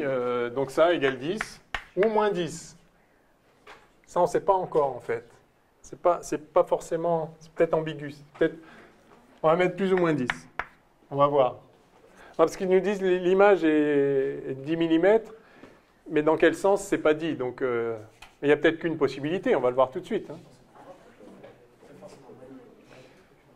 J'ai l'impression que ça va être moins. C'est probablement vers le bas, ouais. C'est moins par rapport à la... Donc ce sera plus, là. Je suis d'accord. Mais on va voir. J'espère qu'il n'y a qu'une solution. Bon, on peut chercher les deux, on va voir ce que ça donne. Sans doute, dans l'autre cas, D va être négatif, ce qui est impossible, et donc l'affaire est réglée. Ok, oui, parce que D est positif ici, hein, c'est O1, O2, on suppose que la lentille 2 est à droite de la lentille 1, sinon c'est l'autre qui s'appellerait 1, d'accord? Bon, donc D est positif. Eh ben, il suffit de résoudre ça, c'est tout, parce que f'2 est connu, O1A est connu, enfin tout est connu, quoi. Donc il suffit de sortir D égale, je vais laisser G2 en fait. Alors, on a G2, donc on a f'2 sur G2. F'2 sur G2, c'est tout ça. Donc D. Donc, alors j'ai dit f'2 sur G2, c'est tout ça. Donc tout ça égale f'2 sur G2. Donc en fait, ça fait D égale f'2 plus f'1 O1A sur f'1 plus O1A moins f'2 sur G2. Voilà ce que vaut D. Sachant que ce truc-là, d'ailleurs, on l'a déjà calculé, c'était O1A'. C'était O1A', c'est-à-dire c'était 110 mm.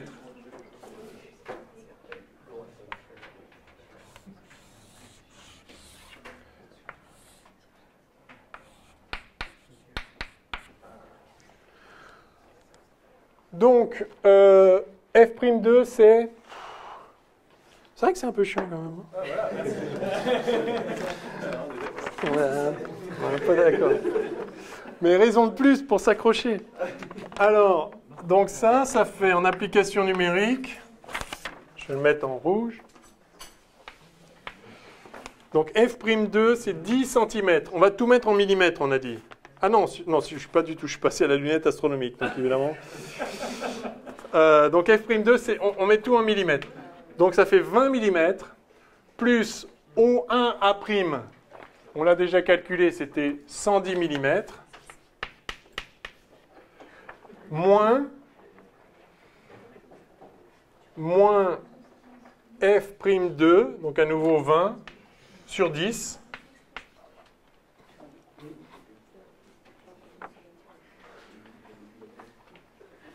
C'est vrai ça? Ouais. Donc moins 2? Ouais, il y avait un plus ou moins là.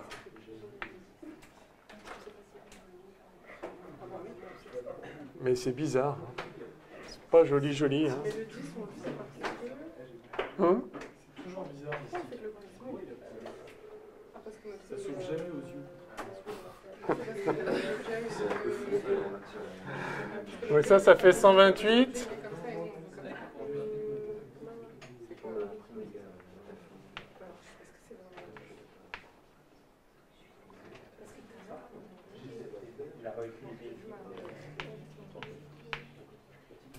« 128 ou 132 ?» Oh, j'arrive pas à croire que... Non, il y a une erreur. Hein.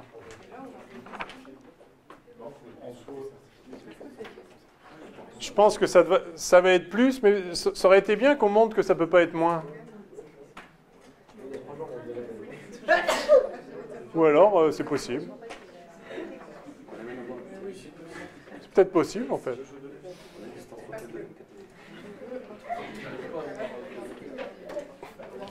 On va faire le dessin maintenant qu'on a, pour voir à peu près ce que ça donne. Maintenant qu'on a les valeurs. Donc ça, attendez, mais c'est beaucoup. Ah non, 12 cm, 13 cm. Non, ça va, pour un... Ouais. Non, c'est raisonnable déjà, c'est pas n'importe quoi. Ouais. Comment on peut avoir le même grandissement? Là, on a un grandissement de 10, c'est ça? Ouais. Mais on veut une image De 10 mm. Oui. Et tout à l'heure, on avait une image de 1 mm, mais un grandissement de 10 quand même. Comment je fais? Non, non, justement. En fait, on a vu... Ah oui, on avait un grandissement de moins 10. Oui, parce qu'on était parti de 100 microns. Ah non, on part pas de là. Si, donc le premier grandissement, il fait passer de 100 mm à 1 mm. Donc ça, c'est un facteur moins 10, enfin, parce que c'est dans l'autre sens. Et maintenant, on veut que l'image finale soit de 10 mm. Donc, il faut encore multiplier par 10. Il faut multiplier le grandissement par 10. Non, il faut que le grandissement... Ça, c'est le grandissement de la première lentille. Oui. Et on veut que la deuxième lentille donne 10 mm. Donc, il faut que le grandissement de la deuxième lentille soit à nouveau de 10. Ah, parce qu'en fait, pour le grandissement, on part de ça, en fait. Oui, oui, là, j'ai calculé juste le grandissement de la deuxième lentille. Merci. En fait, on part pas Voilà. du premier objet, on part de 1 mm. Ouais, ouais. Donc, ça a l'air de coller, en fait. Hein. On va faire le dessin, au moins approché, en essayant de mettre à peu près les échelles, et on va voir ce que ça donne. Alors, donc on a une première lentille quelque part. On a dit, disons que ça c'est 10 mm. Donc on a F1. Et là, il y avait le premier objet ici, AB. On a F'1. On a O1. Et donc, on a dit que O2 était à 12,8 mm quand F'1 était... dans 12,8 cm quand F'1 valait 10 mm. Donc c'est 10 fois plus. Alors je vais prendre encore plus petit. Hein.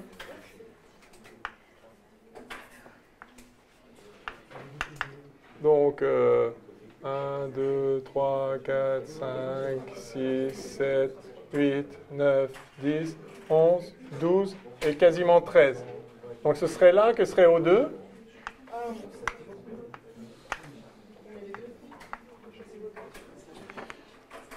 Et la distance focale de celui-là, elle est 2 fois plus grande. Hein.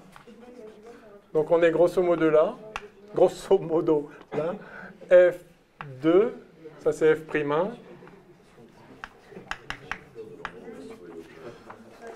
Voilà, donc ce n'était pas du tout la situation qu'on avait. Donc calculons l'image maintenant de AB qui est ici, là. Donc on a vu que ça fait un truc comme ça. B', A'.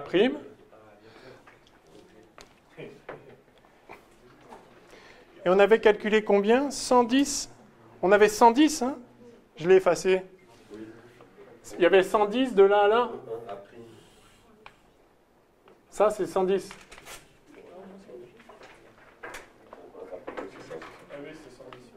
Et donc maintenant, il y a ce rayon-là qui ressort là, et celui-là qui ressort là. Et donc on a un truc comme ça, qui est censé être encore 10 fois plus grand que celui-là, ce qui n'est pas du tout à l'échelle là-dessus, mais bon.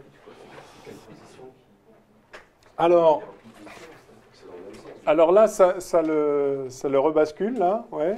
Donc là, c'était agrandissement moins 10. C'est l'image de lui.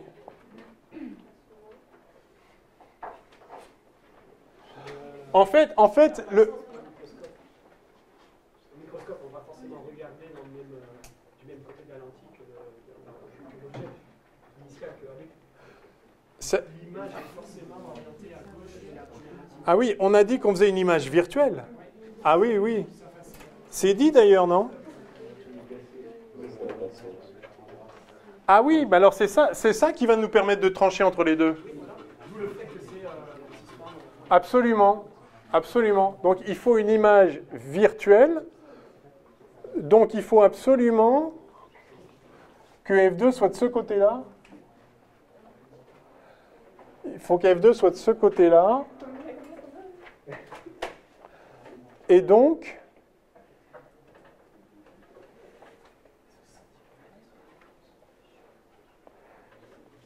alors on s'est trompé dans les calculs. On avait 110 mm. Hein. Donc on s'est trompé dans les calculs là. Oh merde. Ah, non.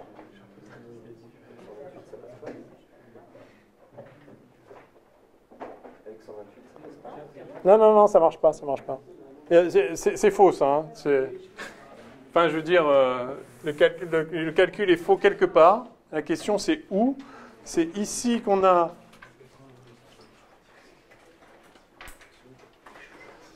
Ah oui, on a O2' qui est négatif, c'est ça.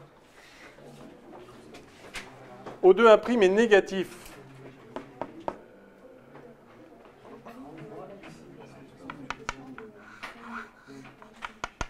Là, on s'est gouré.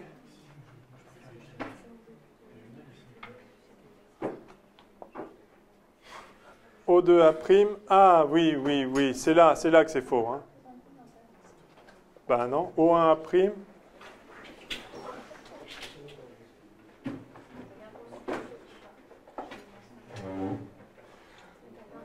O2'.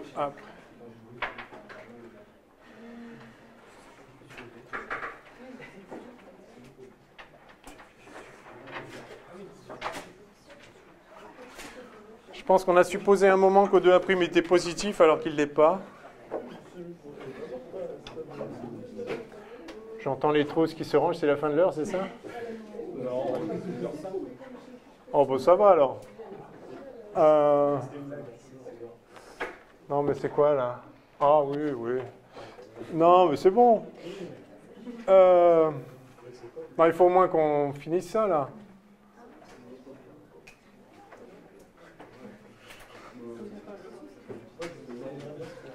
C'est quoi le problème?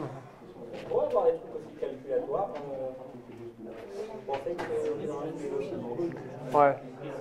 En fait, ça, c'est pas compliqué. Hein. Normalement, si vous l'écrivez tranquillement sur votre feuille, ça saute aux yeux. Mais là, au tableau, c'est pas facile. Et comme on n'est pas tous très attentifs, j'ai l'impression que vous êtes plus attentifs à l'horloge qu'à...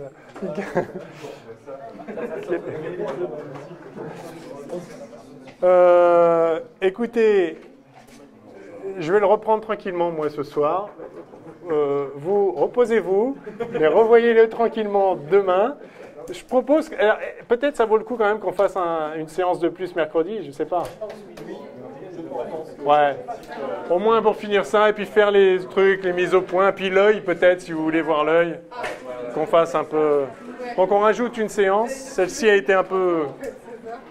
Je suis sûr que tout est là, hein, mais... Oui, c'est ça. Non, oui. Donc, mercredi, on continue l'optique pour une séance, et jeudi, on... Ouais.